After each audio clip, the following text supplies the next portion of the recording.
Hi friends, welcome to LTX classes. ఈరోజు మనం the Hindu analysis for the date of 20th July ఈరోజు డేట్లో Hindu news పేపర్లో వచ్చిన ఇంపార్టెంట్ ఆర్టికల్స్ని ఈరోజు అనలైజ్ చేసుకుందాము. అండ్ అది ఎగ్జామ్ పాయింట్ ఆఫ్ వ్యూలో మనం ఎలా చదవాలి, ప్రిలిమ్స్కి అయితే ఎలా అడగచ్చు, మెయిన్స్కి అయితే ఎలా అడగచ్చు అన్న పాయింట్ ఆఫ్ వ్యూలో డిస్కస్ చేద్దాం. ఓకేనా? Before going to start the session, UPSC infinity batches start అయ్యాయి. ఆన్లైన్ అండ్ ఆఫ్లైన్లో అవైలబుల్ ఉన్నాయన్నమాట. So you can start your preparation for UPSC infinity. And ఈ కోర్స్ మీకు లైఫ్ టైం వ్యాలిడిటీ తోటి ఇవ్వడం జరుగుతుంది. దీని కాస్ట్ యాక్చువల్గా 60,000 రూపీస్ అండ్ ఈ ప్రైస్ మీకు 31st జూలై వరకు మాత్రమే అవైలబుల్గా ఉంటుంది. So after 31st July price may increase. So ఈలోపు మీరు 60,000కి మీరు ఈ కోర్స్ని తీసుకోవచ్చు. And no need to pay this amount at a time. మరి ఎలా చేయొచ్చు అంటే ఎవ్రీ మంత్ మీరు 5,000 రూపీస్ లాగా పే చేసి కూడా ఈ కోర్స్ని మీరు సబ్స్క్రైబ్ చేసుకోవచ్చు. ఓకేనా? So by paying just 5,000 rupees you can start your preparation for UPSC Infinity. And this includes all the GS papers, essay అన్నీ కలిపి మీకు మొత్తం యూపీఎస్సీ సిలబస్ అంతా డీటెయిల్డ్గా కవర్ చేయడం జరుగుతుంది. So this course is available both online as well as offline కూడా available ఉంది. ఆఫ్లైన్ ఎక్కడ అంటే హైదరాబాద్ అండ్ వైజాగ్ బ్రాంచెస్లో మనకు అవైలబుల్గా ఉందన్నమాట, with small difference in the amount. So మీరు ఈ యూపీఎస్సీ ఇన్ఫినిటీ కోర్సు ఆన్లైన్ లేదా ఆఫ్లైన్ ఎక్కడైనా మీరు తీసుకోవాలి అనుకుంటున్నట్టయితే for more details you can contact this number or else you can visit the website ltxclasses.com. Okay? And one more thing is, ఒక block buster offer తోటి మేము ముందుకు రావడం జరిగింది ఎల్టీఎక్స్ క్లాసెస్. అదేంటంటే ఇక్కడ మీరు చూస్తున్న కోర్సెస్ ఉన్నాయి కదా, like NCERT foundation, current affairs course, answer writing course, exclusive prelims target చేస్తూ టార్గెట్ ప్రిలిమ్స్ అనే ఒక course, and ethics and essay courses. So ఈ 6 కోర్సెస్లో you can choose any 2 courses for only 15,000 రూపీస్కి మాత్రమే. యాక్చువల్గా ఈచ్ కోర్స్ మీకు 10,000 రూపీస్ అవుతుంది. బట్ 10+10 యాక్చువల్గా మీకు 20,000 రూపీస్ అవ్వాలి. But we're giving it only for 15,000 రూపీస్కి మాత్రమే ఇవ్వడం జరుగుతుంది. అంటే you can get a discount of 5,000 rupees discount మీకు రావడం జరుగుతుంది. Only if you subscribe to any of these 2 courses before 22nd July అనమాట. ఓకేనా? So only few days left, only 3 days left కదా. సో 22nd జూలై లోపు మీరు ఈ 6 కోర్సెస్లో any 2 కోర్సెస్ని కనుక తీసుకున్నట్టయితే దెన్ మీకు అది 15,000కే ఇవ్వడం జరుగుతుంది. ఓకేనా? అండ్ ఇక్కడ ఇంకొక ఇంపార్టెంట్ థింగ్ ఏంటంటే ప్రతి ఒక్క కోర్స్ కూడా లైఫ్ టైం వ్యాలిడిటీ తోటి ఇవ్వడం జరుగుతుంది కాబట్టి so you can make best use out of these 2 courses అనమాట. Okay? So for more details you can contact this number or else you can visit the website ltxclasses.com. Okay? let us start our Hindu paper analysis today. ఈరోజు ఏంటంటే the Hindu analysis for 20th July అనమాట. And ఈరోజు మనం discuss చేసుకోబోయేది 3 important articles వచ్చాయి మనకి ఈరోజు Hindu news పేపర్లో. మీరు చూసినట్టయితే ఏవేవి అంటే మినిమం ఇన్కమ్ బిల్ అనే ఒక లెజిస్లేషన్ని రాజస్థాన్ స్టేట్ గవర్నమెంట్ ఇంట్రడ్యూస్ చేయడం జరిగింది. సో దాని గురించి ఒక ఆర్టికల్ రావడం జరిగింది. అండ్ సెకండ్ వన్ వచ్చేసి ఎడిటోరియల్ పేజ్లో ఇండస్ వాటర్ ట్రీటీని time is right to revisit the Indus water treaty అన్నట్టు, అంటే ఇండస్ వాటర్ ట్రీటీ అనే దాని గురించి ఒక ఆర్టికల్, ఒక ఎడిటోరియల్ రావడం జరిగింది ఇవాళ. అండ్ థర్డ్ వన్ వచ్చేసి నాటో సమ్మిట్ అయింది కదా రీసెంట్గా విల్నియస్లో.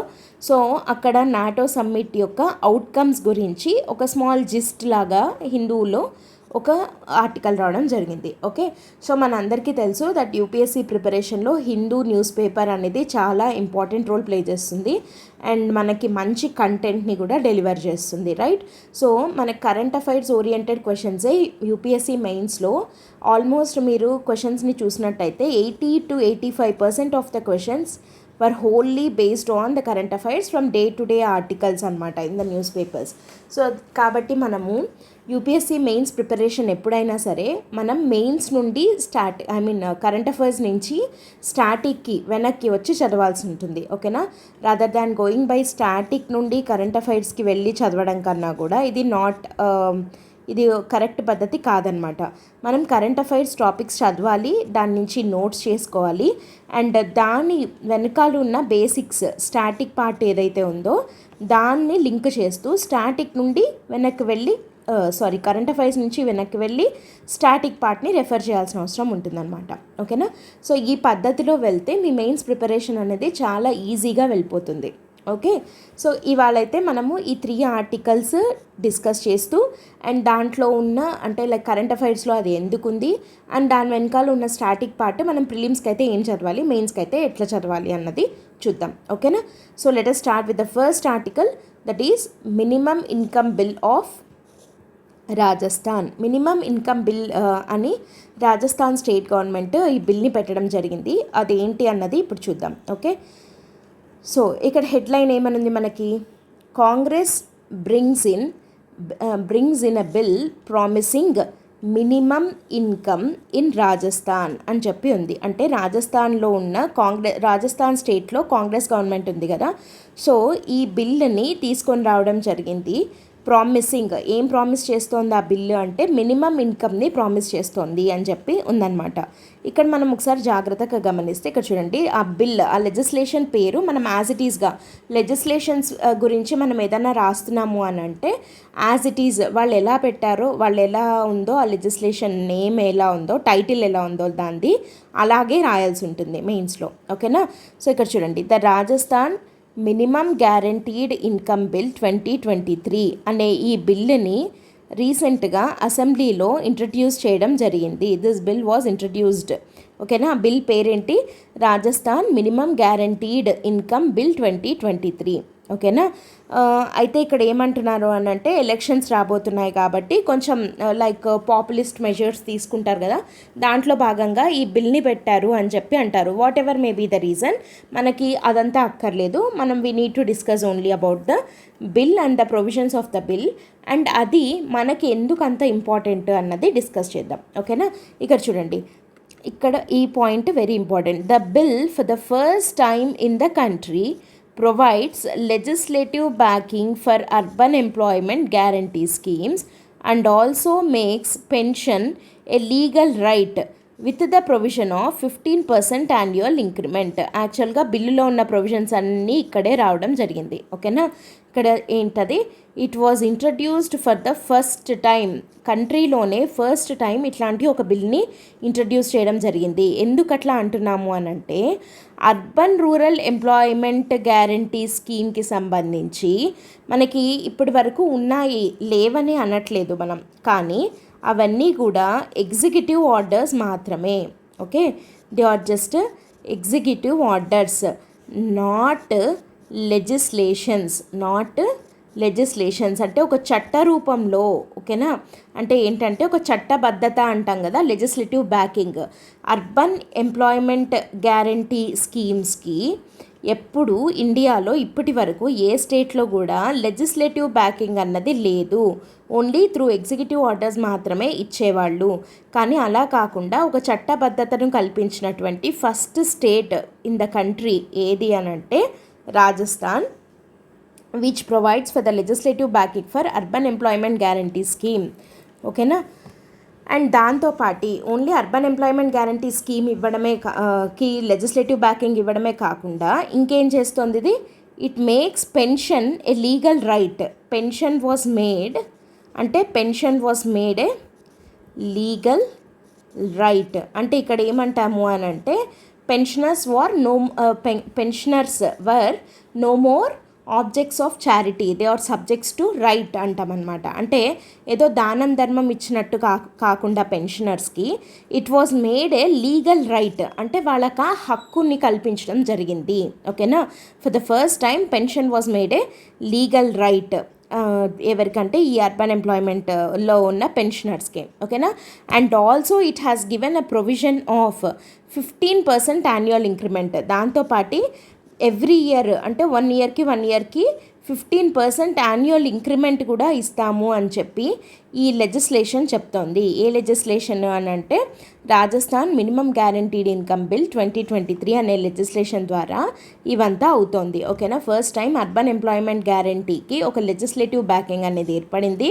రెండోది pension was made a legal right and every year 15% annual increment అనేది ఉంటుంది అని చెప్పి చెప్తోందనమాట. ఓకేనా. సో ఫస్ట్ ఆఫ్ ఆల్ ఇక్కడ సింపుల్గా జిస్ట్ లాగా ఉన్నాయి చూడండి మనకి ఈ యాక్ట్లో ఉన్న ప్రొవిజన్స్.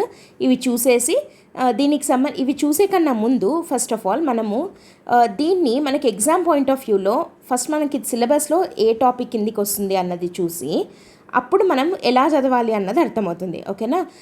సో ఇది వచ్చేసి యాక్చువల్గా మనకి GS 2లో వస్తుంది. It falls under GS 2. GS 2లో ఎక్కడొస్తుంది అంటే వెల్ఫేర్ మెకానిజం ఉంటుంది కదా మనకి. ఆ వెల్ఫేర్ మెకానిజం అన్న కాన్సెప్ట్ అంటే schemes and programmes for the intervention అని ఉంటుంది చూడండి. సో దాని కిందకి వెళ్తుంది అనమాట. ఓకేనా. Welfare schemes and policies in order to eradicate poverty and hunger అని అంటాం కదా. సో సింపుల్గా చెప్పాలంటే వెల్ఫేర్ మెకానిజం కిందకి వెళ్తుంది, సోషల్ వెల్ఫేర్ కిందకి వెళ్తుంది. ఓకేనా. సో GS 2లో ఆ టాపిక్ మనది. అయితే ఇక్కడ మనము ఈ టాపిక్కి సంబంధించి అసలు మనకి ఇది ప్రిలిమ్స్కి ఇంపార్టెంటా అని అంటే దీని బ్యాక్డ్రాప్లో వచ్చే స్టాటిక్ పార్ట్ ఏదైతే ఉందో that is very important for prelims అనమాట. ఎందుకంటే ఇక్కడ మనకి మెయిన్ కాన్సెప్ట్ ఏంటి, here the main thing is minimum income కదా.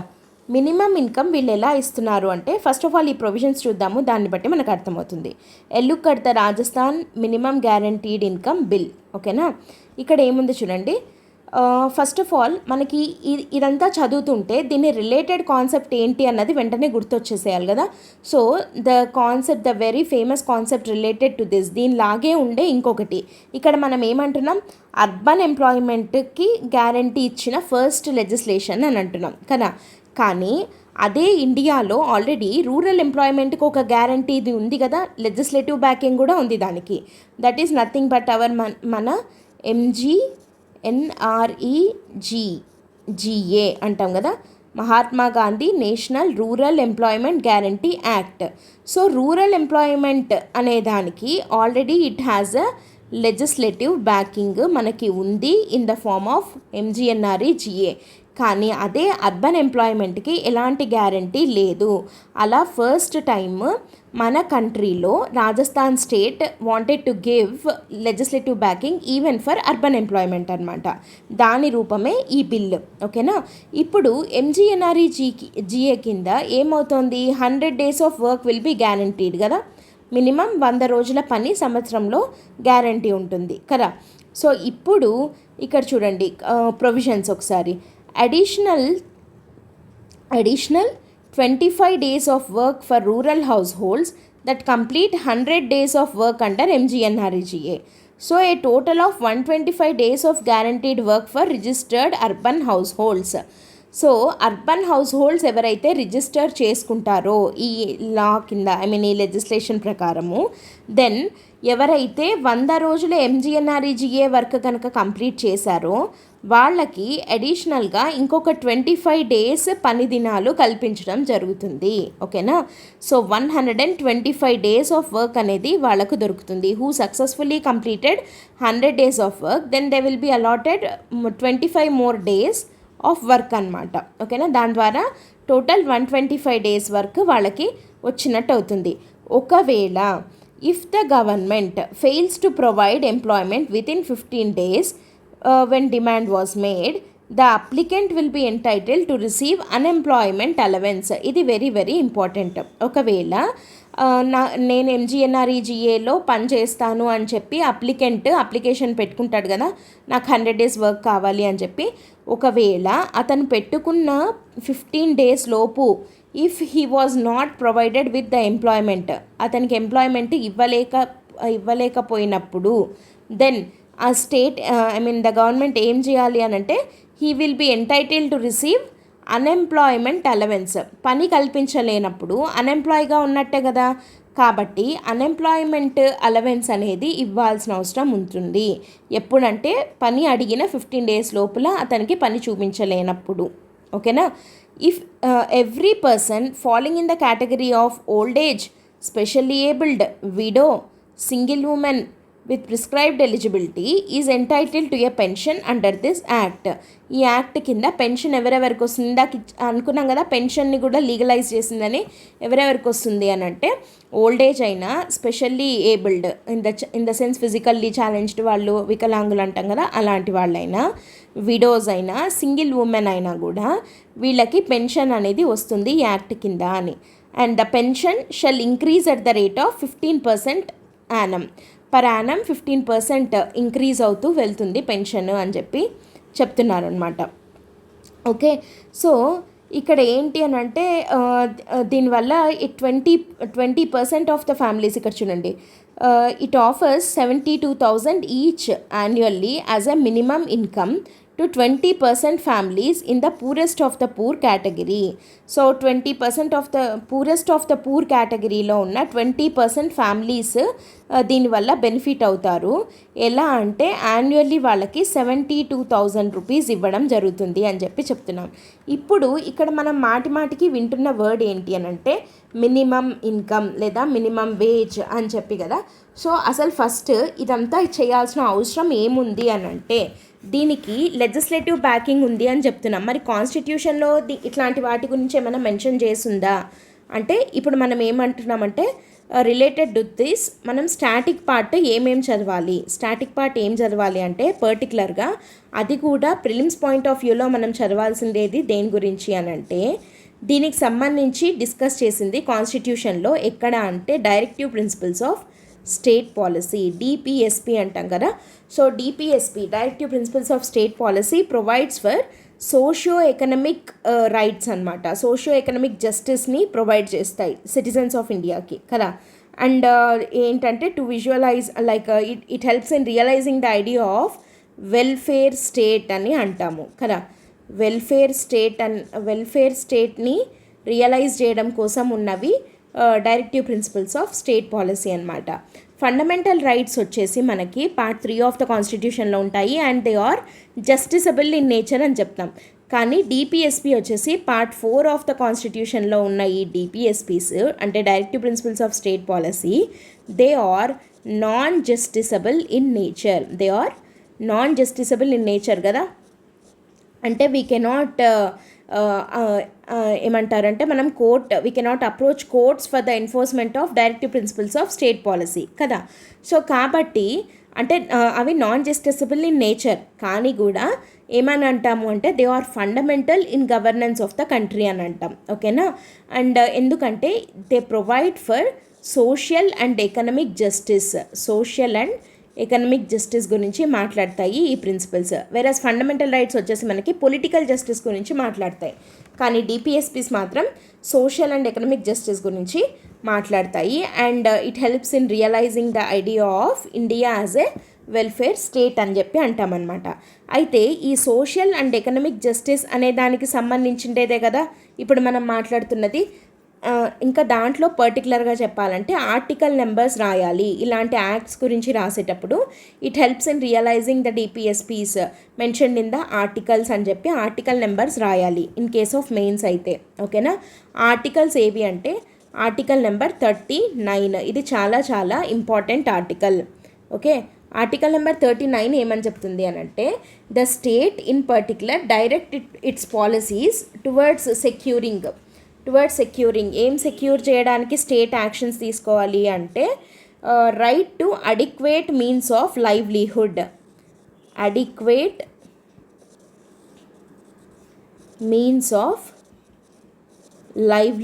లైవ్లీహుడ్ అంటే ఏంటి? లైవ్లీహుడ్ అంటే పని కల్పించడం కదా. సో లైవ్లీహుడ్ అంటే బ్రతుకు తెరువు అంటాం కదా. So adequate means of livelihood state అనేది వాటి యొక్క సిటిజన్స్కి అంటే స్టేట్లో ఉన్న సిటిజన్స్కి బ్రతుకు తెరువుని చూపించాలి. అడిక్వేట్ మీన్స్ ఆఫ్ లైవ్లీహుడ్ని ఇవ్వగలగాలి. ఓకేనా. అండ్ దీంతో పాటు ఇందులోనే ఈ ఆర్టికల్ 39లో అంటే నేను ఆర్టికల్ 39లో ఉన్న అన్ని డిపిఎస్పీస్ గురించి డిస్కస్ చేయట్లేదు, related to this particular article. ఓకేనా. అవి మాత్రమే చెప్తున్నాను. అడిక్వేట్ మీన్స్ ఆఫ్ లైవ్లీహుడ్ ఒకటి. అండ్ రెండోది ఏంటి అంటే equal pay for equal work for men and women. Equal pay for work for both men and women. మెన్కు ఉమెన్కు ఒకటే కష్టానికి ఒకటే పే అనేది ఉండాలి. కానీ ఈ పే ప్యారిటీ అనేది ఉండట్లేదు కదా ఇండియాలో. Women will be paid less when compared to that of men లేబర్లో చూస్తే ఈ పే ప్యారిటీ అనేది మెయింటైన్ అవ్వట్లేదు. కానీ అలా అవ్వాలి అని చెప్పి ఆర్టికల్ 39 చెప్తోంది. Equal pay for work for both men and women అనమాట. అండ్ ఫస్ట్ ఏంటి, అడిక్వేట్ మీన్స్ ఆఫ్ లైవ్లీహుడ్ ఇవ్వడము. ఓకేనా. అండ్ అన్నిటికన్నా ఇంకా దీని రిలేటెడ్ ఇంకొక వెరీ ఇంపార్టెంట్ ఆర్టికల్ ఏంటి అని అంటే, ఇక్కడ చూడండి, article number 43. It is very important related to this particular ఈ మినిమం ఇన్కమ్ బిల్ ఏదైతే ఉందో దానికి సంబంధించి important article number 43. Article number 43 ఏం చెప్తుందంటే, the state shall endeavour to secure to all the workers, ఇది very important word, living wage, to secure all its workers living wage and decent standard of life. Living wage and decent standard of life. Decent standard of లైఫ్తో పాటు living veg secure చేసేలాగా ఉండాలి అని చెప్పి article state చేయాలి, అలాంటి provisions తీసుకోవాలి అని చెప్పి ఆర్టికల్ నెంబర్ 43 చెప్తుంది. ఓకేనా. సో ఈ లివింగ్ వేజ్ కానీ, అడిక్వేట్ మీన్స్ ఆఫ్ లైవ్లీహుడ్ కానీ, equal pay for equal work for both men and women, ఇవి రెండు వచ్చేసి ఆర్టికల్ 39 కిందికే వెళ్తాయి. అండ్ ఇది వచ్చేసి article 43. So article number 39 and 43 are related articles to this particular legislation passed by Rajasthan అనమాట. ఓకేనా. సో మనం రాజస్థాన్ మినిమం ఇన్కమ్ బిల్ అని అనగానే మనకు గుర్తు రావాల్సిన ఆర్టికల్స్ ఏవి అంటే article number 39 and article number 43 అనేవి గుర్తొచ్చేసేయాలి, including the provisions of these 2 articles related to this. ఓకేనా. సో స్టాటిక్ పార్ట్ అని అంటే మనం డిపిఎస్పీస్ అంటే ఏంటి, దాంట్లో 39, 43 ఇవి ఏ కేటగిరీ ఆఫ్ డిపిఎస్పీస్ కిందికి వెళ్తాయి అండ్ వాటిలో ఉన్న ప్రొవిజన్స్ ఏంటి అన్నది ఇప్పుడు మనం ప్రిలిమ్స్ పాయింట్ ఆఫ్ వ్యూలో చూసాం. ఓకే. సో ఇప్పుడు main first of all one more thing is here, ఇక్కడ ఏమంటున్నాము, లివింగ్ వేజ్ అని చెప్పి అంటున్నాం. ఇక్కడ ఇంకొక ప్రీవియస్ క్వశ్చన్ కూడా అడిగారు ఇలాంటిది. ఏంటంటే ఇక్కడ లివింగ్ వేజ్ అన్నాం, ఇక్కడ ఒక సింపుల్ చేంజ్ చేసి article 43 provided for minimum wage అని కూడా అనొచ్చు. ఓకే, మినిమం వేజ్ అని కూడా అనొచ్చు. మనం కన్ఫ్యూజ్ అయ్యి అది కరెక్ట్గానే ఉంది కదా అని చెప్పి అనుకుంటాము, బట్ ఇట్ ఈస్ రాంగ్. 43లో పర్టికులర్గా ఏమని అంటున్నాము, లివింగ్ వేజ్ అని చెప్పి అంటున్నాము. మినిమం వేజ్ అని ఉన్నదాన్ని అమెండ్ చేసి లివింగ్ వేజ్ అని చెప్పి చేర్చడం జరిగింది. ఈ రెండిటికి డిఫరెన్స్ ఏంటి అంటే, యాక్చువల్గా మనకి 3 టైప్స్ ఆఫ్ వేజెస్ ఉంటాయన్నమాట. ఒకటి వచ్చేసి మినిమం వేజ్ ఒకటైతే, రెండోది వచ్చేసి living wage and third one వచ్చేసి ఫెయిర్ వేజ్. ఓకేనా. Minimum wage, living wage, fair wage అని చెప్పి 3 టైప్స్ ఆఫ్ వేజెస్ ఉన్నాయి. మినిమం వేజ్ అంటే ఏంటి అని అంటే, ఇంటర్నేషనల్ లేబర్ ఆర్గనైజేషన్ ఉంది కదా, ILO అంటాం మనం. సో ఈ ILO వచ్చేసి ఈ మినిమం వేజ్ని డిఫైన్ చేసిందనమాట. ఏమని డిఫైన్ చేసింది అని అంటే, minimum amount of remuneration that an employer is required to pay to the person అనమాట. అంటే ఎవరైతే ఎంప్లాయర్ ఉన్నాడో ఈ ఎంప్లాయర్ తన ఎంప్లాయీకి తను చేయించుకున్న పనికి గాను చెల్లించాల్సిన మినిమం రిక్వైర్డ్ అమౌంట్ ఉంటుంది కదా, దాన్ని మినిమం వేజ్ అని చెప్పి అంటాము. ఓకేనా.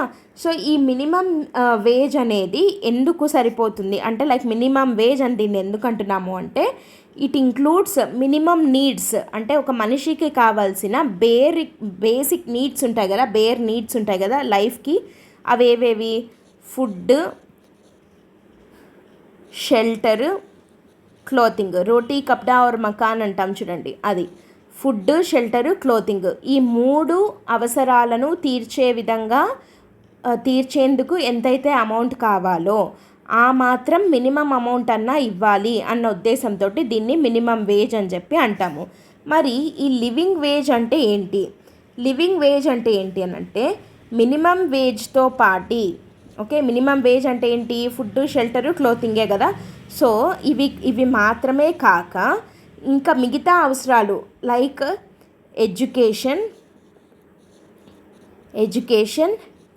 హెల్త్, ఇన్సూరెన్స్, ఇట్లాంటివి. ఓకే, మినిమం వేజ్తో పాటు ఇంకా తర్వాత నెససరీ అయినటువంటి ఎడ్యుకేషన్, హెల్త్, ఇన్సూరెన్స్ ఇట్లాంటి యాక్టివిటీస్కి ఎంతైతే అమౌంట్ కావాలో అది కలిపితే అది మినిమం వేజ్కి యాడ్ చేస్తే వచ్చిండైతే living wage. So article number 43 ఏం చెప్తుంది అని అంటే ఇక్కడ to secure to all its citizens living wage అని చెప్తోంది. మరి ఫెయిర్ వేజ్ అంటే ఏంటి అని అంటే మినిమం వేజ్ ఇంకా లివింగ్ వేజ్ యొక్క mean, it is a mean అంటే నథింగ్ బట్ లైక్ యావరేజ్ లాంటిది అనమాట. మినిమం ఇంకా లివింగ్ వేజ్ యొక్క యావరేజ్ లాంటిది ఫెయిర్ వేజ్ అని చెప్తాం. సో ఇక్కడ మనకి లివింగ్ వేజ్ అని చెప్తోంది, కానీ ఇక్కడ రాజస్థాన్ గవర్నమెంట్ చెప్తున్నది ఏంటంటే ఇది మినిమం ఇన్కమ్ గురించి, అంటే మినిమం వేజ్ లాంటి దాని గురించే it is going to discuss అనమాట. సో ఇప్పుడు ఈ పర్టికులర్ రాజస్థాన్ బిల్లుకి సంబంధించిన ప్రొవిజన్స్ అంటే అది ఏమేమి ఇస్తోంది అంటే ఇలాంటిది మనకు మెయిన్స్ పాయింట్ ఆఫ్ వ్యూలో మనం ఎట్లా రాస్తాము అని అంటే దీని మీద పర్టికులర్గా ఈ లెజిస్లేషన్ గురించి మనకైతే క్వశ్చన్ అయితే రాదు, but you can write this as a case study. ఏదైనా వెల్ఫేర్ మెకానిజం గురించి అట్లా రాయాల్సి వచ్చినప్పుడు you can write this as a case study అనమాట. కానీ కేస్ స్టడీగా రాయాలంటే మనకు మినిమం తెలియాలి కదా. సో ఇక్కడ ఈ బిల్లు మనకు ఫస్ట్ ఆఫ్ ఆల్ ఏం చెప్తోంది అని అంటే ఇట్ హ్యాస్ 3 బ్రాడ్ కేటగిరీస్, 3 కేటగిరీలుగా 3 ఇంపార్టెంట్ పాయింట్స్ని చెప్తోంది. ఏంటేంటి ఆ ఇంపార్టెంట్ పాయింట్స్ అంటే ఒకటి వచ్చేసి మినిమం గ్యారంటీడ్ ఇన్కమ్ ఒకటి, ఓకే. రెండోది మినిమం గ్యారంటీడ్ ఎంప్లాయ్మెంట్ రెండోది. థర్డ్ వన్ ఏంటి అంటే గ్యారంటీడ్ సోషల్ సెక్యూరిటీ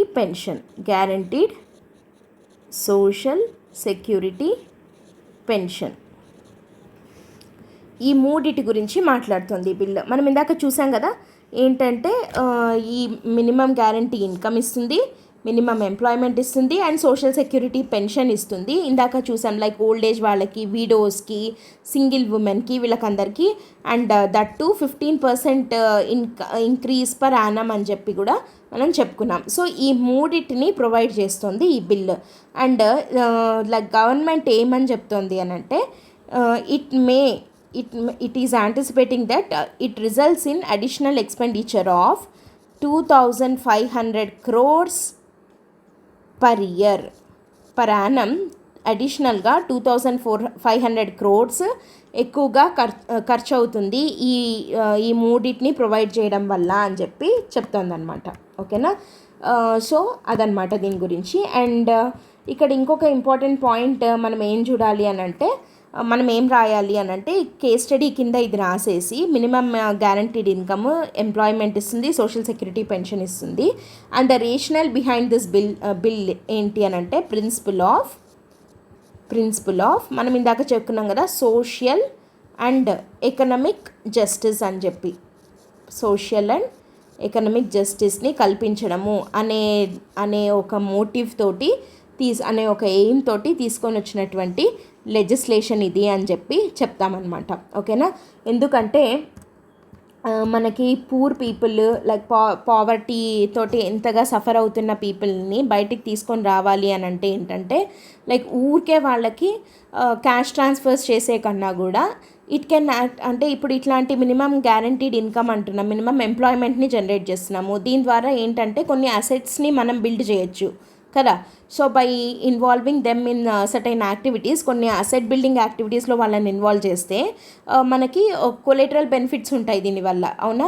సో ఊరికే క్యాష్ ట్రాన్స్ఫర్స్ చేయడము అన్నది మంచి పద్ధతి కాదు. దానికన్నా ఇలాంటి గ్యారంటీడ్ ఇన్కమ్ లాంటి లెజిస్లేషన్స్ని తీసుకొని వస్తే మంచిది అని చెప్తున్నారు. బట్ హవెవర్ ఇది కూడా క్రిటిసిజంని ఫేస్ చేస్తుంది. ఏంటంటే ఇది పొలిటికల్లీ మోటివేటెడ్ బిల్ అని అంటున్నారు.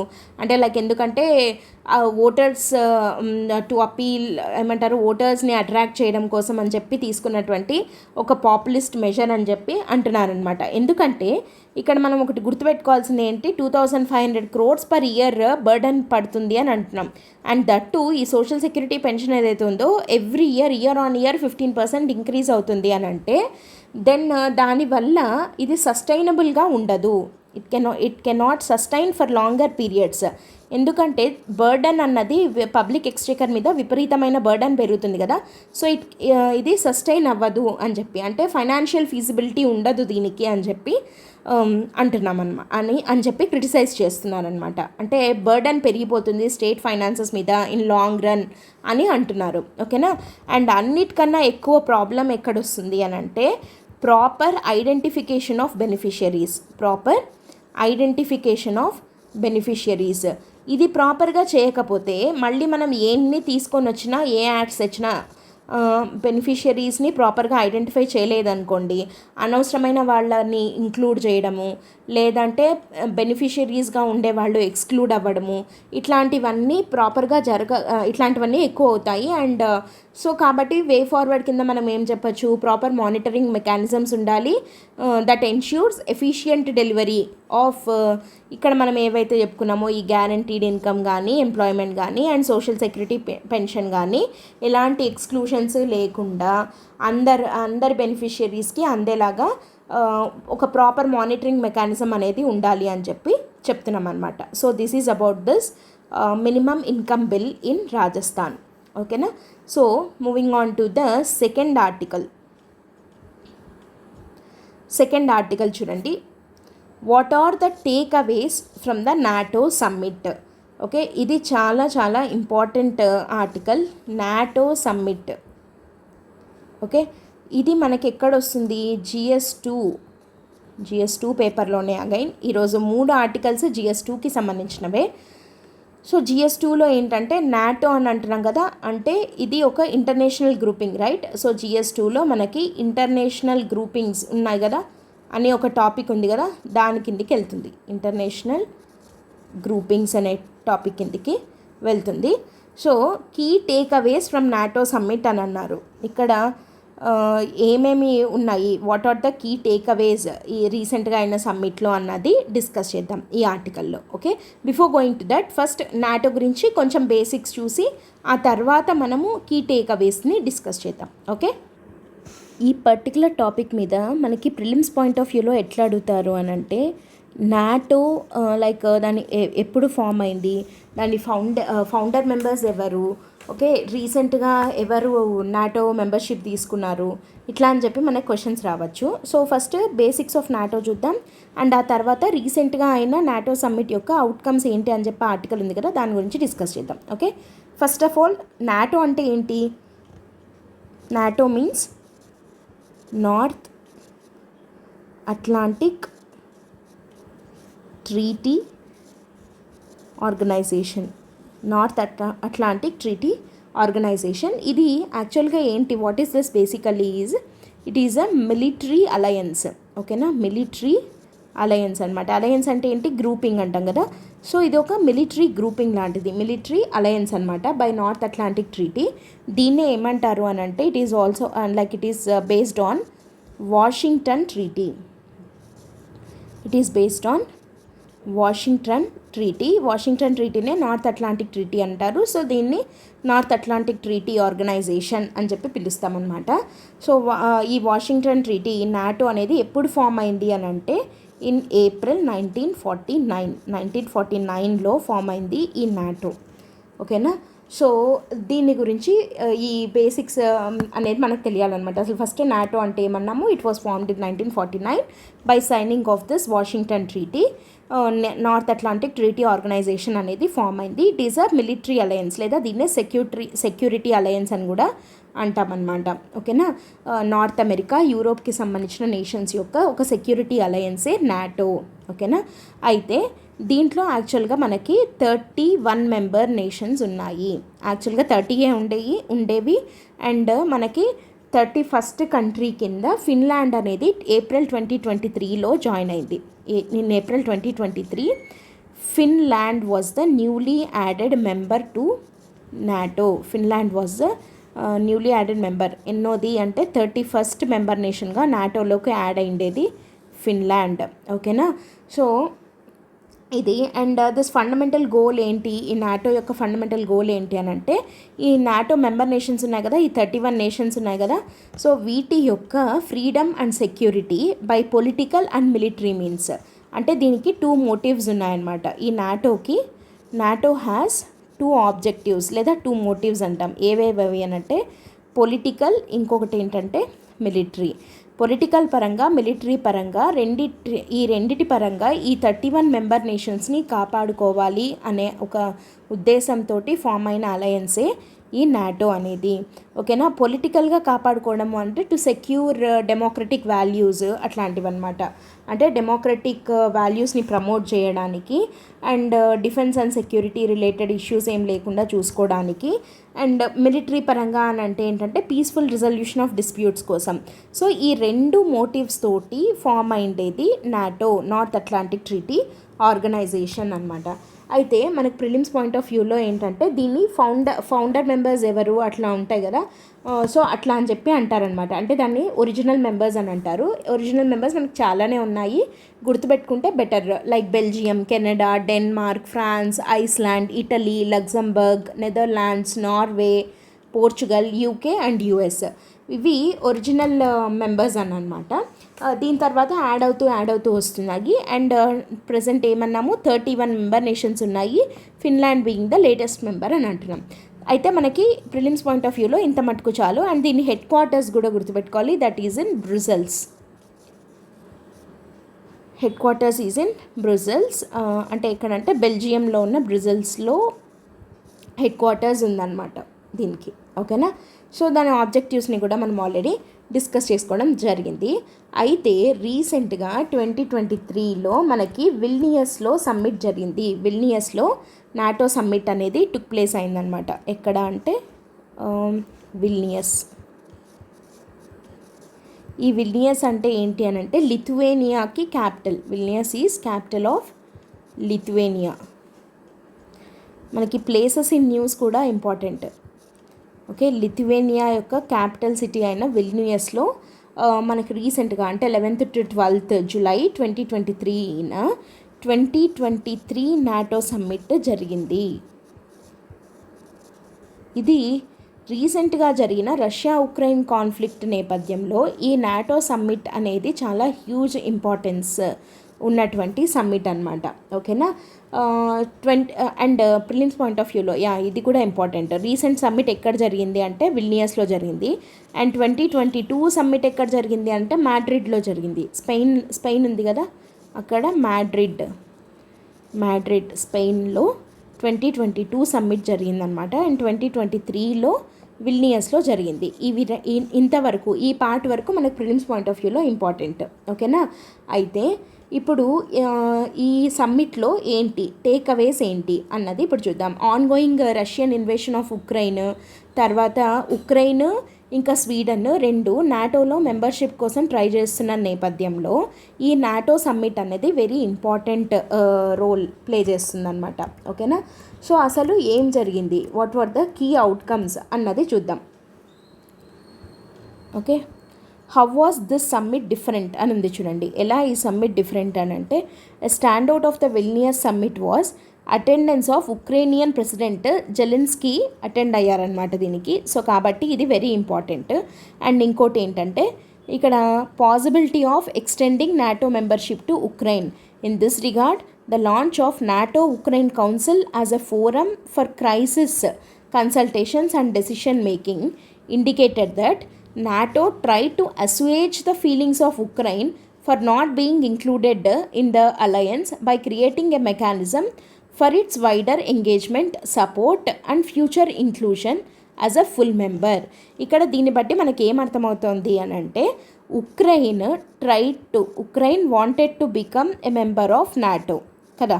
ఉక్రెయిన్ నాటోలో మెంబర్ అవ్వాలి అని చెప్పి అనుకుంటోంది, కానీ నాటో మెంబర్షిప్ ఉక్రెయిన్కి ఇవ్వట్లేదు. నాటోలో ఉక్రెయిన్ మెంబర్ అవ్వలేకపోతోంది. కాబట్టి అట్లీస్ట్ అంటే ఎందుకు అవ్వట్లేదు అని అంటే మిగతా అల్లీస్ ఉన్నాయి కదా, లైక్ నాటోలో ఉన్న మిగతా member nations they are of the fear that Russia కి అగెయిన్స్ట్గా ఉక్రెయిన్కి కనుక మనం నాటోలో మెంబర్షిప్ కనుక ఇస్తే దెన్ రష్యా నుంచి శాంక్షన్స్ ఎదుర్కోవాల్సిన పరిస్థితి ఏర్పడుతుంది అని చెప్పి they are not supporting. And నాటోలో మెంబర్ అవ్వాలి అని అంటే యునానిమస్గా ఒప్పుకోవాలి కదా అన్ని మెంబర్ నేషన్స్. సో కాబట్టి ఒప్పుకోరు ఒప్పుకోవట్లేదు కాబట్టి అట్లీస్ట్ అంటే ఒప్పుకోకపోయినా జెలెన్స్కీ అటెండెడ్ దిస్ సమ్మిట్ అనమాట. అండ్ అక్కడ ఏం జరిగింది, in this record the launch of the NATO Ukraine council అనే దాన్ని ఏర్పాటు చేసుకోవడం జరిగింది. It is a forum for crisis consultation, లేదంటే ఏదైనా డెసిషన్ మేకింగ్లో కానీ ఇట్లా హెల్ప్ చేయడం కోసం. అంటే డైరెక్ట్గా మెంబర్షిప్ ఇవ్వకపోయినా NATO was extending it's arm for Ukraine అనమాట. ఏదైనా అవసరమైతే అడగండి చేస్తాము అన్నట్టు ఉక్రెయిన్కి చెప్తోందనమాట. సో ఇది ఒక కీ అవుట్కమ్ కింద చెప్తున్నాం మనం. ఓకే, అది ఫస్ట్ వన్. అండ్ రెండోది చూడండి, significance of entry of new members. ఇక్కడ వెరీ వెరీ ఇంపార్టెంట్ పాయింట్ ఏంటి అని అంటే, ఇక్కడ ఆల్రెడీ మనం ఏమని చెప్పుకున్నాము, who was the new member here, Finland was added as new member in April 2023 కదా.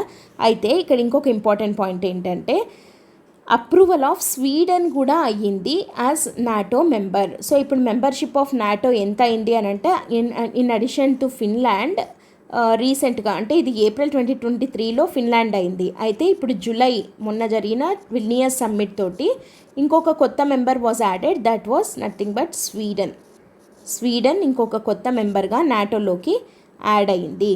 ఓకేనా. So Sweden was added as a new member. అయితే ఇక్కడ ఇంకొక ఇంపార్టెంట్ పాయింట్ ఏంటి అని అంటే, ఈ స్వీడన్ యొక్క ఎంట్రీని రెస్ట్రిక్ట్ చేసిండేది ఏంటి అని అంటే Turkey is scaling back of its long standing opposition to Sweden's inclusion in NATO was a significant shift. ఇది ఇంకొక రెండవ అవుట్కమ్. ఓకేనా. ఎందుకు టర్కీ స్వీడన్కి అగెయిన్స్ట్గా అంటే స్వీడన్ నాటోలో మెంబర్ అవ్వకూడదు అని చెప్పి, Turkey is already member of NATO కదా. సో అది ఎందుకు రెస్ట్రిక్ట్ చేసింది అని అంటే, బికాస్ స్వీడన్లో కుర్దిష్, ఓకే ఇక్కడ ఉంది చూడండి, ఎందుకు అని అంటే facilitation of like Turkey president ఏమని అన్నాడు, facilitation of Sweden's membership prompt a desire to mend the relations with US. ఓకేనా. ఇక్కడ ఏమని ఉంది అని అంటే టర్కీ అపోజ్డ్ దిస్. ఎందుకు అపోజ్ చేసింది అని అంటే బికాజ్ ఆఫ్ కొన్ని కుర్దిష్ మిలిటెంట్ గ్రూప్స్ స్వీడన్లో ఉన్నాయి. ఈ కుర్దిష్ మిలిటెంట్ గ్రూప్స్ని టర్కీ టెర్రరిస్ట్ ఆర్గనైజేషన్స్ కింద కన్సిడర్ చేస్తుంది అనమాట. Turkey consider this Kurdish militant groups as terrorist organisations. ఈ ఆర్గనైజేషన్స్ ఈ కుర్దిష్వి టర్కీలో బ్యాండ్ ఆర్గనైజేషన్స్ అనమాట. ఈ వీటి బేస్ స్వీడన్లో ఉంది అంటే స్వీడన్ ఇండైరెక్ట్గా వాళ్ళకి సపోర్ట్ చేస్తుంది అన్న ఉద్దేశంతో మొన్నటిదాకా Turkey was opposing Sweden as a member of NATO అనమాట. కానీ రీసెంట్గా ఇది స్టెప్ బ్యాక్ చేసింది బికాస్ స్వీడన్ కూడా కొన్ని మెజర్స్ని తీసుకునింది in order to curtail Kurdish activities in it అనమాట.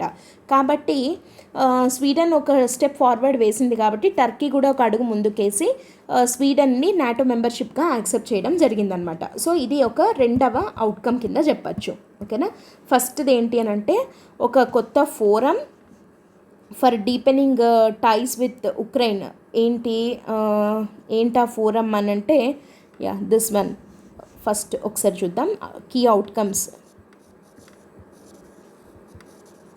అవుట్కమ్స్ని మనము ఎన్ని హెడ్డింగ్స్ కింద పెట్టుకోవచ్చు అని అంటే, ఫస్ట్ వన్ వచ్చేసి new forum for deepening ties with Ukraine.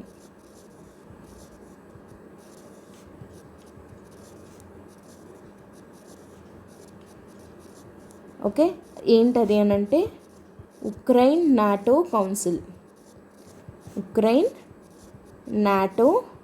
Council అనమాట. ఓకే, ఉక్రెయిన్ నాటో కౌన్సిల్ అని చెప్పి లేదా నాటో ఉక్రెయిన్ కౌన్సిల్ అని చెప్పి ఒక కొత్త కౌన్సిల్ని స్టార్ట్ చేయడం జరిగింది, new forum for deepening its ties with Ukraine. Though Ukraine was not a member of the NATO, కొన్ని కన్సల్టేషన్స్ కోసము and call for the meetings in emergency situations కోసము ఉక్రెయిన్ నాటో కౌన్సిల్ అని చెప్పి ఒక కొత్త ఫోరంని స్టార్ట్ చేయడం జరిగింది. సో ఎందుకంటే ఇట్ ఈస్ విత్ దిస్ ఏమైంది అని అంటే Ukraine is now as close as possible for the NATO even without joining it. Join అవ్వకపోయినా వీలైనంత క్లోజ్గా నాటో తోటి ఉండొచ్చు ఉక్రెయిన్ విత్ దిస్ అవుట్కమ్. ఇది ఫస్ట్ అవుట్కమ్. రెండో అవుట్కమ్ ఏంటి అని అంటే membership for Sweden. Vilnius summit యొక్క అవుట్కమ్స్ ఇవన్నీ. మెంబర్షిప్ ఫర్ స్వీడన్ అనమాట. ఇందాక చెప్పుకున్నట్టు Turkey was opposing this as a new member. ఇది ఇప్పుడు now 32nd member of NATO కదా. సో టర్కీ అపోజ్ చేసింది because of this Kurdish militant activities in Sweden. కానీ స్వీడన్ కూడా కొంచెం దాని మీద చెక్స్ పెట్టింది కాబట్టి Turkey also accepted the membership of Sweden in the NATO అనమాట. And now the third outcome ఏంటి అని అంటే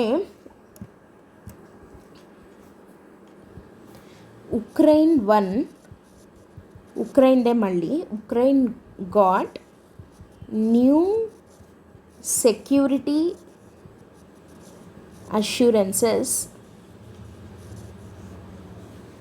with US and its allies. US దగ్గర నుంచి అండ్ దాని అల్లీస్ అంటే దాని ఫ్రెండ్స్ ఉంటారు కదా. సో యుఎస్ అండ్ దాని ఫ్రెండ్లీ నేషన్స్ దగ్గర నుంచి ఉక్రెయిన్కి ఒక కొత్త సెక్యూరిటీ అష్యూరెన్స్ అయితే రావడం జరిగిందనమాట. ఏంటది అని అంటే in the form of G7 declaration. G7 group ఉంది కదా, joint declaration was issued by G7. ఏమని ఇష్యూ చేసింది అని అంటే డ్యూరింగ్ G7 సమ్మిట్ ఒక గ్రౌండ్ వర్క్ని చేద్దాము. It lays the ground work for each nation to negotiate agreements to help Ukraine. ఓకేనా, ఉక్రెయిన్కి మనం అందరం కలిసి హెల్ప్ చేద్దాము అని చెప్పి, హెల్ప్ చేయడం కోసం అని చెప్పి ఒక గ్రౌండ్ వర్క్ని అయితే స్టార్ట్ చేయడం జరిగింది. ఓకేనా, డ్యూరింగ్ G7 సమ్మిట్. సో ఉక్రెయిన్కి యుఎస్ నుంచి అండ్ దాని అల్లీ నేషన్స్ నుంచి ఒక కొత్త సెక్యూరిటీ అష్యూరెన్స్ రావడం జరిగింది. ఓకేనా, సో వీటన్నిటిని బట్టి మనకి ఏమర్థమవుతుంది అని అంటే though Ukraine was not a part of NATO.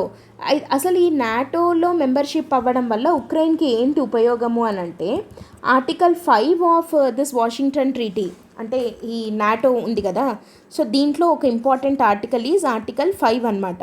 ఈ ఆర్టికల్ 5 ఆఫ్ నాటో అసలు ఉక్రెయిన్ దీంట్లో ఎందుకు పార్ట్ అవ్వాలనుకుంటుంది అంటే బికాస్ ఆఫ్ దిస్ ఆర్టికల్ అనమాట. ఎందుకంటే ఆర్టికల్ 5 ఏం చెప్తుంది అని అంటే it states that an attack against one Ali is attack against all. ఓకేనా, ఆర్టికల్ 5 ఆఫ్ నాటో ట్రీటీ అంటే వాషింగ్టన్ ట్రీటీ ఏం చెప్తుంది అంటే ఈ మెంబర్ నేషన్స్లో ఉన్న అంటే అల్లీస్ అంటాం కదా వాటిని. సో వీటిల్లో ఒకదానికి అగెయిన్స్ట్గా అటాక్ జరిగితే మొత్తం అందరి మీద అటాక్ జరిగినట్టే లెక్క. ఓకేనా, సో ఒకదానికి ఏదైనా ప్రాబ్లం వస్తే ఇవన్నీ కలిపి రివర్స్లో యాక్ట్ చేస్తాయి. కాబట్టి మనం దీన్ని ఏమంటున్నాము, మిలిటరీ అలయన్స్ అని చెప్పి అంటున్నాం కదా. సో కాబట్టి రష్యా యొక్క అగ్రెషన్ని తట్టుకోవాలి అని అంటే Ukraine needs support of all these countries. కాబట్టి Ukraine wanted to become a member of NATO. ఎందుకంటే ఉక్రెయిన్ మీద అటాక్ జరిగినా ఉన్న అన్ని 32 అదర్ నేషన్స్ యాక్ట్ చేయాలన్నమాట రివర్స్లో అగెయిన్స్ట్ రష్యా. కాబట్టి Ukraine wanted to become a member of NATO. కానీ అదైతే ఇప్పటికి అవ్వలేదు. కానీ అవ్వకపోయినప్పటికీ ఏమైంది, ఉక్రెయిన్ నాటో కౌన్సిల్ కానీ లేదంటే యుఎస్ అండ్ దాని అల్లీస్ సెక్యూరిటీ అష్యూరెన్స్ ఇవ్వడం కానీ వీటన్నిటి ద్వారా ఉక్రెయిన్కి కొంత లాభం అయితే జరిగిందనమాట దీనివల్ల. అండ్ ఇంకా థ్రెట్స్ ఏమున్నాయి నాటోకి అని అంటే ఇంకా మనకు అందరికీ తెలిసిన థ్రెట్సే. ఒకటి China, 2 Russia. Okay, so these 2 were the threats for NATO అని చెప్పి చెప్తున్నాం అనమాట. ఇవి key outcomes of the NATO summit and this is the second article. Okay, moving on to the third article. Third article is more than the court action revisit the Indus water treaty. More than the court action revisit the Indus water treaty అని చెప్పి ఒక article హిందూలో editorial రావడం జరిగింది. So first of all దీని గురించి మనం discuss చేద్దాం. ఓకేనా, అసలు ఈ ఇండస్ వాటర్ ట్రీటీ అంటే ఏంటని చూసి తర్వాత ఆర్టికల్లో ఏముంది అన్నది డిస్కస్ చేద్దాం. ఓకే, ఈ పర్టికులర్ ఆర్టికల్ రిలేటెడ్ మనకి ప్రిలిమ్స్ పాయింట్ ఆఫ్ వ్యూలో మనం ఎట్లా చదవాల్సి ఉంటుంది, ఓకేనా. ప్రిలిమ్స్ పాయింట్ ఆఫ్ వ్యూలో మనం ఏమేమి టాపిక్స్ని మనం కవర్ చేసుకోవాలి అని అంటే, ఒకసారి ఇక్కడ చూస్తే మనము ఇండస్ రివర్ గురించి చూడాలన్నమాట. అంటే మనకి జాగ్రఫీలో డ్రైనేజ్ అని చెప్పి ఒక చాప్టర్ ఉంటుంది కదా. సో దాంట్లో Himalayan river system, peninsular river system అని ఉంటుంది. దాంట్లో హిమాలయన్ రివర్స్లో మేజర్ రివర్ ఇండస్ రివర్ అనమాట. సో ఈ ఇండస్ రివర్ ఎక్కడ అంటే దాని ప్లేస్ ఆఫ్ ఆరిజిన్ ఎక్కడ, ఫస్ట్ వన్ వచ్చేసి ప్లేస్ ఆఫ్ ఆరిజిన్ అంటే ఎక్కడ పుట్టింది Indus river, okay, first one. Second one వచ్చేసి దీని యొక్క ట్రిబ్యూటరీస్ ఏవి, అండ్ ఈ పర్టికులర్ ఆర్టికల్కి సంబంధించి ఇండస్ రివర్ దాని ట్రిబ్యూటరీస్ మీద ఉన్నటువంటి మల్టీపర్పస్ ప్రాజెక్ట్స్ ఏవి, మల్టీపర్పస్ ప్రాజెక్ట్స్కి సంబంధించిన ఆర్టికల్. అంటే లైక్ దానికి సంబంధించి ఒక ఇష్యూ అయింది అండ్ అది ఏంటి అన్నది, కాబట్టి ఇక్కడ మనం అది కూడా చూడాలి, మల్టీపర్పస్ ప్రాజెక్ట్స్ ఏవి అన్నది. అండ్ ఇంకా ఏంటి అని అంటే రైపీరియన్ స్టేట్స్ ఏవేవి, రైపీరియన్ స్టేట్స్ అంటే ఇండస్ రివర్ ఏ స్టేట్స్ గుండా ప్రవహిస్తుంది అన్నది మనం చూడాలన్నమాట. సో ఈ 4 టాపిక్స్ని మనము స్టాటిక్ పాయింట్ అంటే ప్రిలిమ్స్ పాయింట్ ఆఫ్ వ్యూలో మనం డిస్కస్ చేసుకోవాల్సి ఉంటుంది. అండ్ మెయిన్స్ పాయింట్ ఆఫ్ వ్యూలో ఎట్లా చూడాలి అన్నది కూడా మనం చూద్దాం, ఓకేనా. సో ఇక్కడ ప్లేస్ ఆఫ్ ఆరిజిన్ అని అంటున్నాం ఫస్ట్, ఓకే. ఇండస్ రివర్ ఇక్కడ ప్లేస్ ఆఫ్ ఆరిజిన్ ఏది అని అంటే నియర్ మానస్ సరోవర్ లేక్ కదా, మానస్ సరోవర్ లేక్. ఈ మానస్ సరోవర్ లేక్ ఎక్కడుంది, టిబెట్లో ఉంది కదా, ఓకే. సో ఇది ఒక క్రాస్ కంట్రీ రివర్, అంటే టిబెట్లో పుట్టింది, ఇండియా మీదుగా ఇట్ ఫ్లోస్ ఇంటూ పాకిస్తాన్, ఓకేనా. సో ట్రాన్స్నేషనల్ రివర్ అని, ఇట్లా క్రాస్ కంట్రీ రివర్ అని రకరకాల పేర్లతో పిలుస్తాము. అయితే దీని ప్లేస్ ఆఫ్ ఆరిజిన్ ఏంటి అని అంటే మానస్ సరోవర్ లేక్ ఇన్ టిబెట్లో ఇది దీని ఆరిజిన్ అయితే ఉంది, ఓకేనా. అండ్ దీని ట్రిబ్యూటరీస్కి వద్దాం. ట్రిబ్యూటరీస్కి వస్తే దీనికి మేజర్ ట్రిబ్యూటరీస్ ఏమేమి ఉన్నాయి, ఓకేనా. ఇండస్ రివర్ యొక్క మేజర్ ట్రిబ్యూటరీస్ ఏవి అని అంటే Jhelum, Chenab, Ravi, BS and Sutlej. Jhelum, Chenab, Ravi, BS, Sutlej ఈ 5 major tributaries of Indus river, ఓకేనా. సో అంటే ఈ 5 ట్రిబ్యూటరీస్ కాగా ఇంకా జస్కర్ అని, సోన్ అని, డ్రాస్ అని, సురు అని ఇట్లా చాలానే ఉన్నాయి. బట్ అవేంటి అంటే ట్రిబ్యూటరీస్కి మళ్ళీ ట్రిబ్యూటరీస్ లాంటివి అనమాట. కానీ 5 మేజర్ ట్రిబ్యూటరీస్ ఏవేవి అంటే జీలం, చీనాబ్, రవి, బియస్ ఇంకా సట్లెజ్. నెక్స్ట్ వచ్చేసి మల్టీపర్పస్ ప్రాజెక్ట్స్ ఏమేమి ఉన్నాయి అంటే ఫస్ట్ వన్ వచ్చేసి అండ్ ఇది very very important one, that is Kishanganga, okay. Kishanganga. ఇంకోటి వచ్చేసి Mangla dam, Kishanganga project, Mangla dam, తర్వాత తర్బేలా డ్యామ్, తర్వాత గాజీ పరోతా అని చెప్పి ఉంటుంది, అది అంత ఇంపార్టెంట్ ఏం కాదు.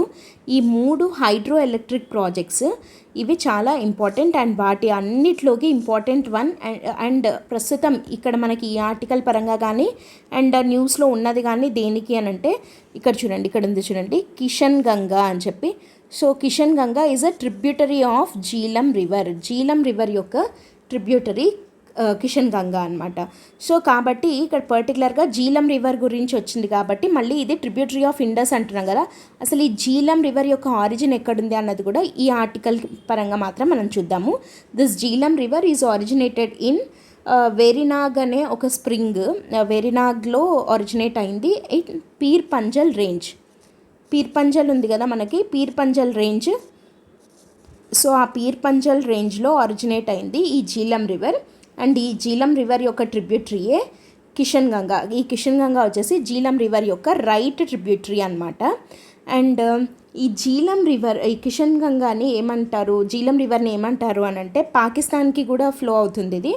సో దిస్ ఈజ్ కాల్డ్ నీలం అని చెప్పి పిలుస్తారు అక్కడ, ఓకేనా. మనం జీలం అంటాం, వాళ్ళేమో నీలం అని చెప్పి పిలుస్తున్నారు.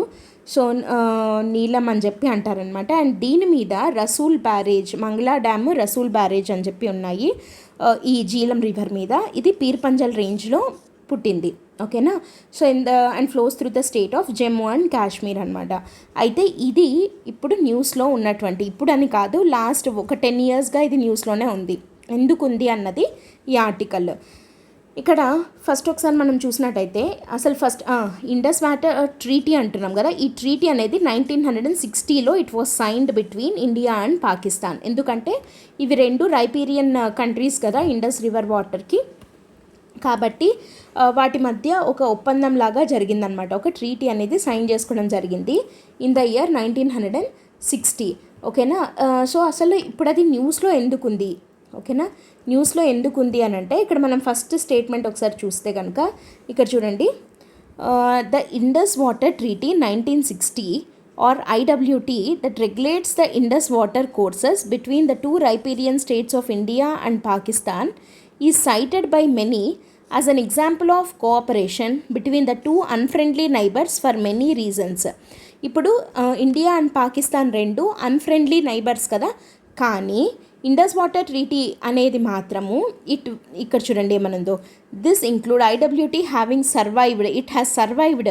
మా ఇండియా పాకిస్తాన్ మధ్య ఎన్ని వార్స్ జరిగినా అండ్ ఎన్ని ఫేజెస్ ఆఫ్ బిట్టర్ రిలేషన్స్, అంటే రకరకాలుగా మనకి వాళ్ళకి మధ్య రిలేషన్స్ అనేవి చాలా బిట్టర్గానే ఉంటున్నాయి. ఫ్రెండ్లీ రిలేషన్స్ అయితే లేవు కదా ఇండియా పాకిస్తాన్కి మధ్య.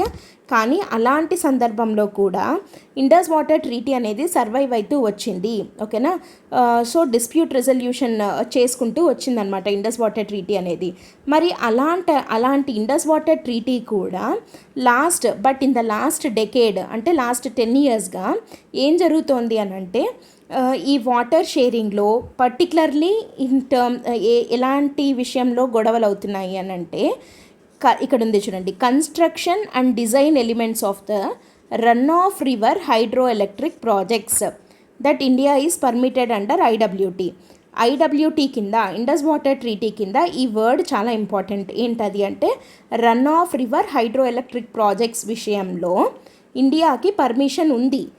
ఓకేనా, to construct run of river hydro electric projects according to Indus water treaty.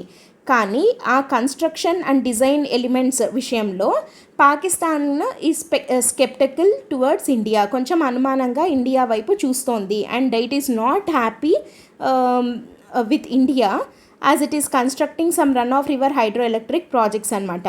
And దాంట్లో కూడా పర్టికులర్గా దేని మీద అని అంటే ఈ జీలం రివర్ యొక్క ట్రిబ్యూటరీ అయిన కిషన్ గంగాకి సంబంధించి ఒక run of hydro electric project construction విషయంలో Pakistan was not happy.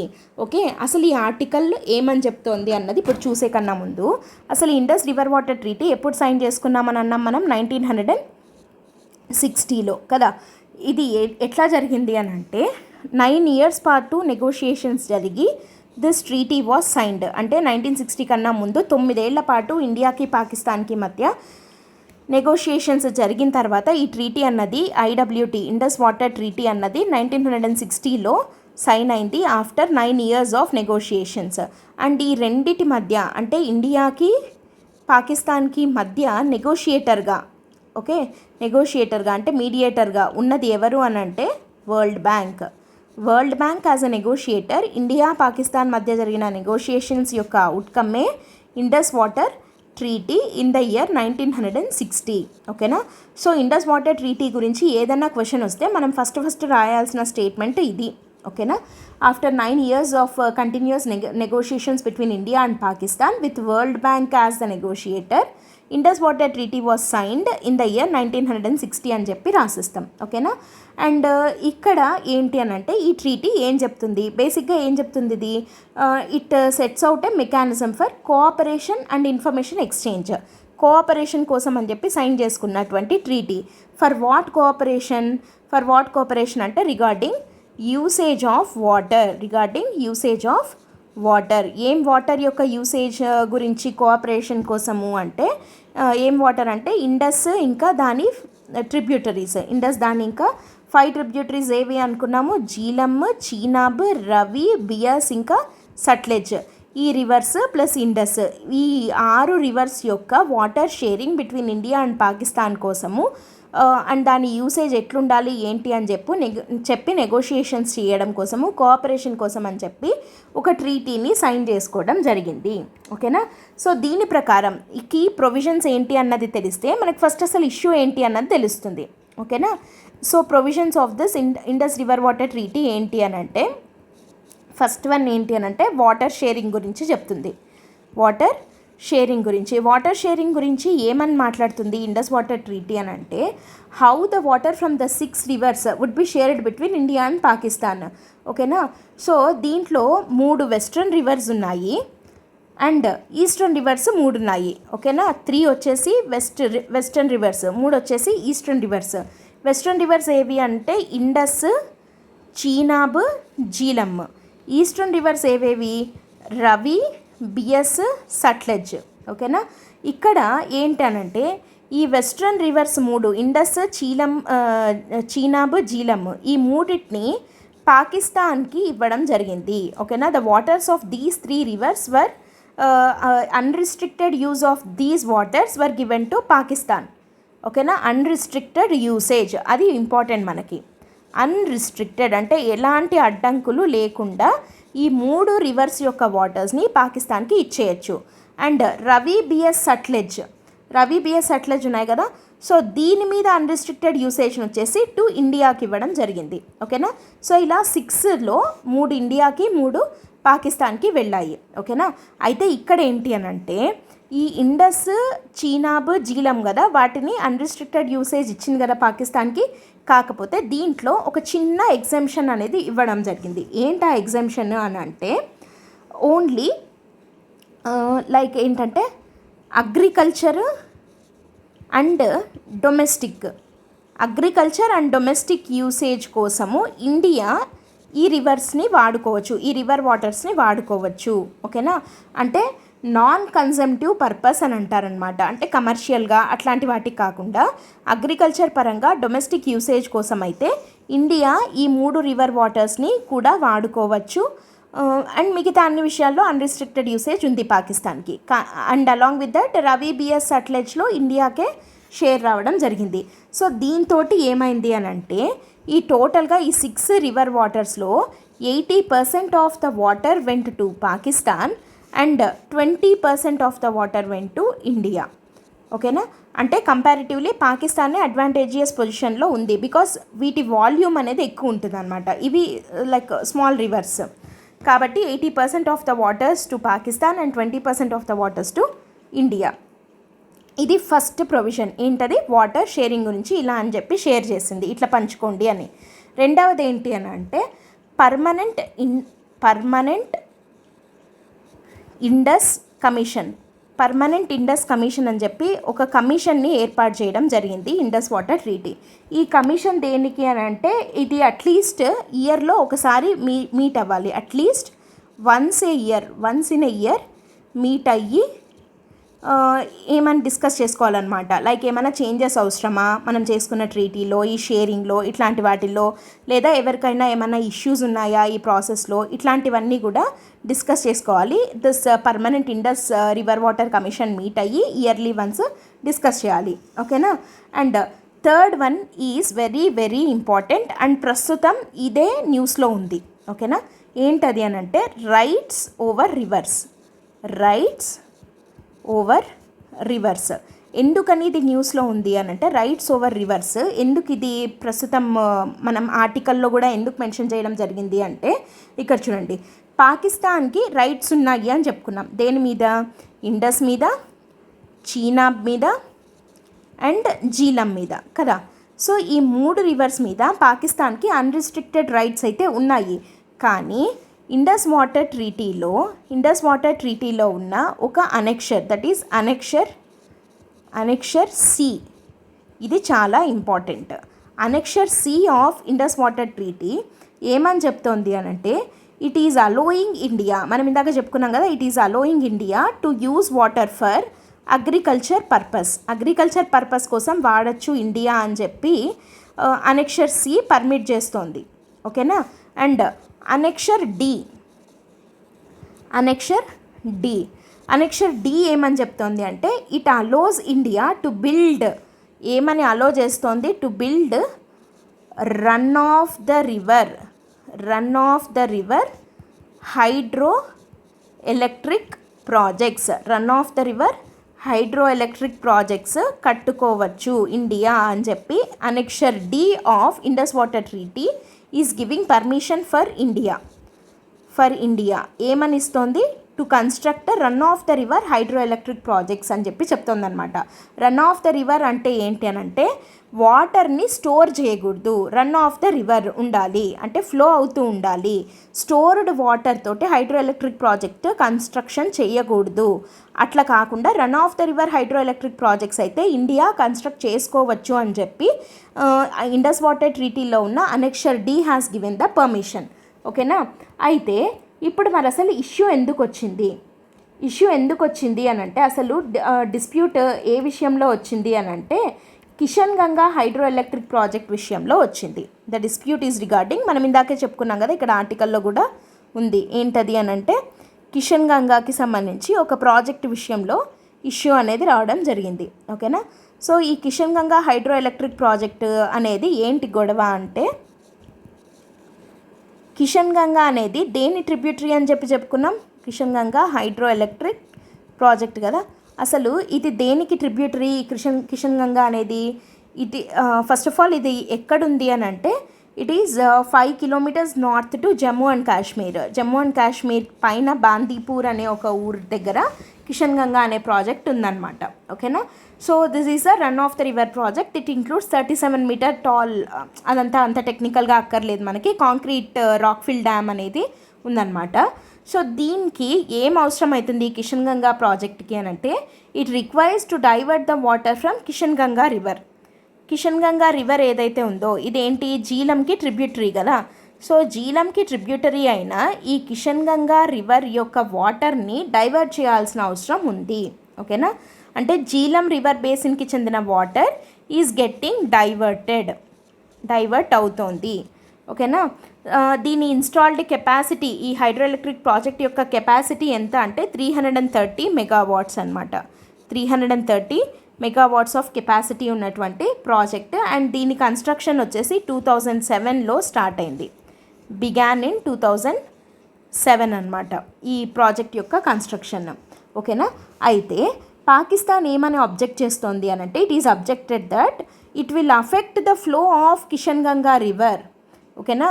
Kishan Ganga river అంటే జీలం రివర్ని పాకిస్తాన్లో ఏమంటారంటే నీలం రివర్ అని చెప్పి పిలుస్తారు అని చెప్పి చెప్పుకున్నాం కదా.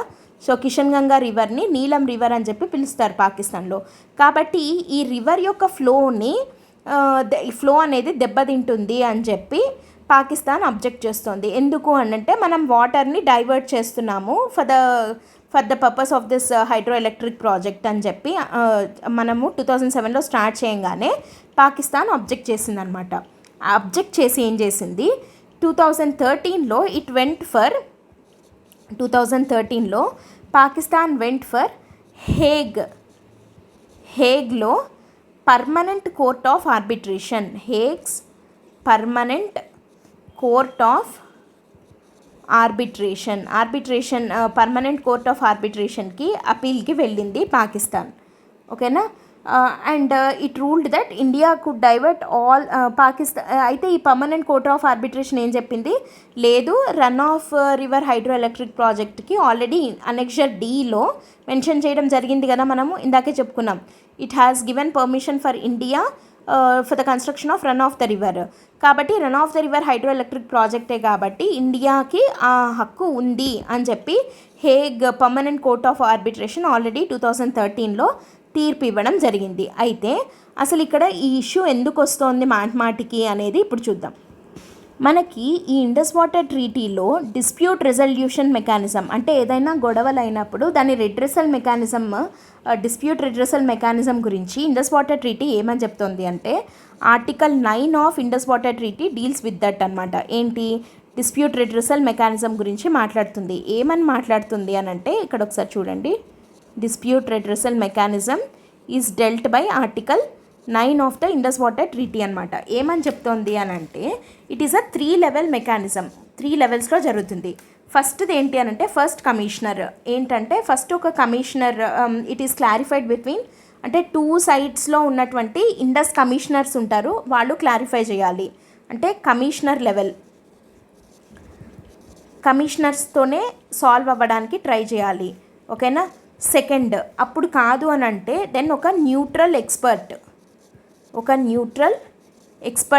ఉండాలి. న్యూట్రల్ ఎక్స్పర్ట్ అంటే ఏంటి అని అంటే ఇప్పుడు ఈ కమిషనర్ లెవెల్లో డిఫరెన్సెస్ అనేది సాల్వ్ అవ్వలేకపోతే దెన్ ఆ లెవెల్ రైజ్ అవుతుంది. ఏంటి అని అంటే the question then becomes a difference. So ఇప్పుడు ఆ డిఫరెన్సెస్ని సాల్వ్ చేయడం కోసము వరల్డ్ బ్యాంక్ ఒక neutral expert, okay, common neutral expert CNE అని అంటాం లేదా ఎన్ఈ అని అంటాము, ఈ న్యూట్రల్ ఎక్స్పర్ట్ని వరల్డ్ బ్యాంక్ ఏర్పాటు చేయాల్సిన అవసరం ఉంది. ఎందుకంటే వరల్డ్ బ్యాంకే కదా negotiator of this Indus water treaty. కాబట్టి వరల్డ్ బ్యాంక్ ఈ న్యూట్రల్ ఎక్స్పర్ట్ని ఏర్పాటు చేయాలి అండ్ ఆ న్యూట్రల్ ఎక్స్పర్ట్ సాల్వ్ చేయడానికి ట్రై చేయాలి. ఒకవేళ ఇన్ కేస్ న్యూట్రల్ ఎక్స్పర్ట్ ఏమని చెప్తారు, if they are not able to resolve the difference, neutral expert ఏమని అంటే నా వల్ల కూడా అవ్వట్లేదు మీ మధ్య గొడవని రిజాల్వ్ చేయడము అని అంటే then the difference become a dispute. ఓకేనా.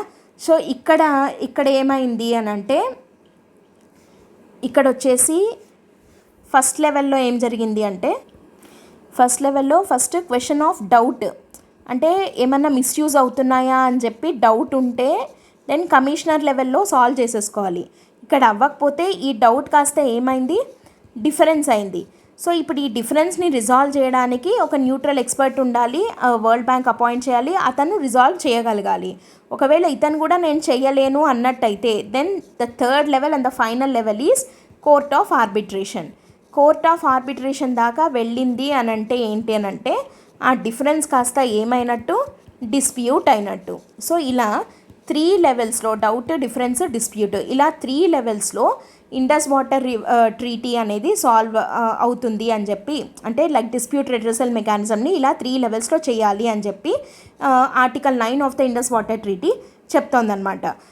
అయితే ఇక్కడ ఇష్యూ ఏమైంది అని అంటే న్యూట్రల్ ఎక్స్పర్ట్ని ఏర్పాటు చేయాలి అని చెప్పి regarding this Kishan Ganga hydro electric project అనుకున్నారు. ఓకేనా. సో కానీ పాకిస్తాన్ ఏం చేసింది, ఇట్ టుక్ బ్యాక్, వెనక్కి వెళ్ళి న్యూట్రల్ ఎక్స్పర్ట్ అనే కాన్సెప్ట్ని వదిలేసి డైరెక్ట్గా it went for court of ఆర్బిట్రేషన్కి వెళ్ళడం జరిగిందనమాట. సో ఇప్పుడు ఇండియా ఏమని క్రిటిసైజ్ చేస్తోంది అని అంటే పాకిస్తాన్ ఆర్టికల్ 9ని వైలేట్ చేసింది, ఎందుకంటే న్యూట్రల్ ఎక్స్పర్ట్ని కన్సల్ట్ అవ్వకుండానే కోర్ట్ ఆఫ్ ఆర్బిట్రేషన్లోకి వెళ్ళిపోయింది అని చెప్పి చెప్తున్నాం. సో ఇట్లా ongoing tensions between India and Pakistan regarding Indus water treaty అన్నది నాట్ జస్ట్ రివర్ షేరింగ్ గురించి కాదు, ఇది జనరల్గా కూడా మన నైబర్హుడ్ ఎంత ప్రశాంతంగా ఉంటే మనం కూడా అంత పీస్ఫుల్గా అండ్ సేఫ్గా సెక్యూర్డ్గా ఉండొచ్చు కదా. సో ఇండియా పాకిస్తాన్ మధ్య ఆల్రెడీ ఆన్గోయింగ్ టజిల్స్ ఉన్నాయి మనకి, అండ్ దానికి తోడు ఇండస్ వాటర్ ట్రీటీ అనేది ఎంత బిట్టర్ రిలేషన్షిప్ షేర్ చేసుకుంటున్న టైంలో అయినా విత్ స్టాండ్ అయింది అని చెప్పుకున్నాం కదా ఫస్ట్ ఇందాక ఆర్టికల్లో. కానీ అలాంటిది ఇప్పుడు దీంట్లో కూడా గొడవలు అవుతున్నాయి కాబట్టి now it is time again ఏమనుంది, to revisit the Indus water treaty అని చెప్పి చెప్తున్నాం. అంటే ఒకసారి మళ్ళీ కూర్చొని ఇండస్ వాటర్ ట్రీటీని మళ్ళీ రీవిజిట్ చేయాల్సిన అవసరం ఉంది. అంటే జాగ్రత్తగా మళ్ళీ గమనించుకొని 2 కంట్రీస్ మధ్య నెగోషియేషన్స్ జరిపి ఇండస్ వాటర్ రివర్ షేరింగ్ ఇష్యూస్ని సాల్వ్ చేసుకోవాల్సిన అవసరం ఉంది అని చెప్పి ఉన్నటువంటి ఆర్టికల్ అనమాట ఇది. So these are the 3 important articles for today. And here is a question for you, ప్రిలిమ్స్కి సంబంధించి ఒక క్వశ్చన్ ఇది. With reference to the Indus river system of the following 4 rivers, 3 of them pour into one of them which joins the Indus directly. ఈ కింద 4 రివర్స్లో 3 reverse ఒక రివర్లోకి join అవుతాయి and ఆ ఒక్క రివర్ ఇండస్లోకి డైరెక్ట్గా జాయిన్ అవుతుంది. Among the following which one is such a river that joins the Indus directly. ఓకేనా. ఈ 4 రివర్లలో 3 రివర్స్ కలిసి ఫస్ట్ ఒక దాంట్లోకి జాయిన్ అయితే దెన్ ఆ రివర్ ఇండస్లోకి జాయిన్ అవుతుంది. కాబట్టి అన్నిటినీ కలిపి మనం ఇండస్ ట్రిబ్యూటరీస్ అని అంటాము. అయితే ఈ 4ట్లో ఆ డైరెక్ట్గా ఇండస్లోకి జాయిన్ అయ్యే రివర్ ఏంటి అని చెప్పి ఒక క్వశ్చన్ ఇది. సో కామెంట్ చేయండి, ఇది కామెంట్ సెక్షన్లో ఆన్సర్ని కామెంట్ చేయండి అండ్ మనం నెక్స్ట్ వీడియోలో దీని ఆన్సర్ ఏంటో చెప్పుకుందాం. Okay. So that's it for today. Thanks for listening Hindu analysis. All the best. Bye.